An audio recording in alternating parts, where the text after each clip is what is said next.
नमस्कार, स्वागत है आपका तगड़ा न्यूज चैनल में। तो आज हम बात करने वाले हैं कोरोना से रिलेटेड। भारत में कोरोना का कहर आखिर कब होगा खत्म? वैज्ञानिकों ने बताई तारीख 7 मई को अपने पीक पर होगा कोरोना। तो वीडियो की तरफ बढ़ने से पहले अगर आप हमारे चैनल पर नए हैं तो चैनल को सब्सक्राइब करें, बेल आइकन को प्रेस करें। अगर वीडियो पसंद आए तो उसको लाइक करें, शेयर करें। तो चलिए बढ़ते हैं हम अपनी खबर की तरफ।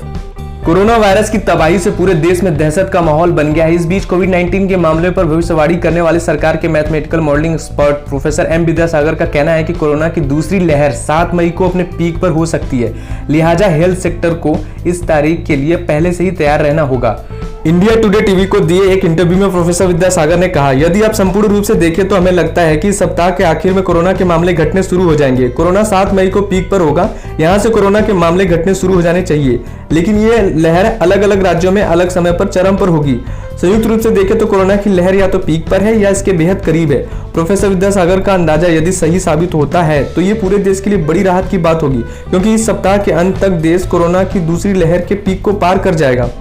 प्रोफेसर विद्यासागर ने कहा कि इसे समझने के लिए हम औसतन 7 दिन का समय लेते हैं, क्योंकि पीड़ितों की संख्या रोजाना घटती बढ़ती रहती है। नतीजतन हमें सिर्फ रॉ नंबर्स नहीं देखने चाहिए, बल्कि प्रतिदिन के मामलों के औसत पर भी गौर करना चाहिए। उनका दावा है कि ये नंबर्स मौजूदा सप्ताह के अंत में कम शुरू हो जाएंगे। विभिन्न राज्यों की स्थिति के बारे में बात करते हुए प्रोफेसर विद्यासागर ने कहा, अलग अलग राज्यों में अलग समय पर कोरोना पीक पर होगा और इनके मामलों में कमी देखी जाएगी, जैसा कि महाराष्ट्र में अभी देखने को मिल रहा है।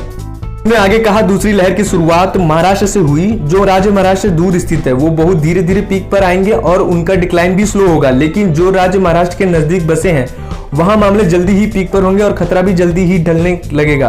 प्रोफेसर विद्यासागर ने कहा कि मई के बाद किसी राज्य के पीक पर होने की संभावना नहीं है। उन्होंने कहा, हम उम्मीद कर रहे हैं कि भारत के कुल मामले इस हफ्ते पीक पर होंगे। ज्यादा से ज्यादा अगले 10-15 दिनों में भारत का हर राज्य पीक पर होगा और वहीं से मामले कम शुरू हो जाएंगे, लेकिन ये उम्मीद बड़े पैमानों पर ही की जा सकती है। पीक पर आने के बाद कोरोना की दूसरी लहर खत्म होने में कितना वक्त लगेगा? इस सवाल के जवाब में प्रोफेसर विद्यासागर ने कहा, यदि हम पहली और दूसरी लहर के बीच तुलना करें तो हमें पता चलेगा कि पिछली बार इसकी उछाल बहुत धीमी थी। पहली लहर को पीक पर आने में करीब 3.5 महीने लगे थे और ये मामले इतनी ही धीमी गति से नीचे आए थे। दूसरी लहर पर नजर डालें तो हम देखते हैं कि 1 अप्रैल को हमारे पास 75,000 मामले थे, लेकिन ठीक 1 महीने बाद हमने 4 लाख के आंकड़े को भी पार कर लिया। हमें उम्मीद है कि दूसरी लहर जितनी तेजी से ऊपर आई है और लगभग उसी गति से नीचे भी जाएगी। प्रोफेसर विद्यासागर ने कहा कि मई के आखिर तक भारत में तकरीबन 1.2 लाख मामले प्रतिदिन के हिसाब से होने चाहिए। हालांकि इसका मतलब ये नहीं है कि यहाँ मामले एकदम शून्य हो जाएंगे। अशोका यूनिवर्सिटी में बायोलॉजी के प्रोफेसर गौतम मेनन का अनुमान है कि कोरोना की दूसरी लहर मई के दूसरे सप्ताह यानी इस महीने के मध्य में पीक पर होगी। Brown university school of public health के डीन डॉक्टर आशीष झा प्रोफेसर विद्यासागर के इस विश्लेषण से इत्तेफाक नहीं रखते हैं कि कोरोना की लहर जितनी तेजी से ऊपर आई थी उतनी ही तेजी से नीचे जाएगी। डॉक्टर आशीष झा का कहना है कि कोरोना का डिक्लाइन योजनाओं पर निर्भर करता है। अगर आपकी योजनाएं प्रभावशाली हैं तो बढ़ते मामलों को कंट्रोल किया जा सकता है।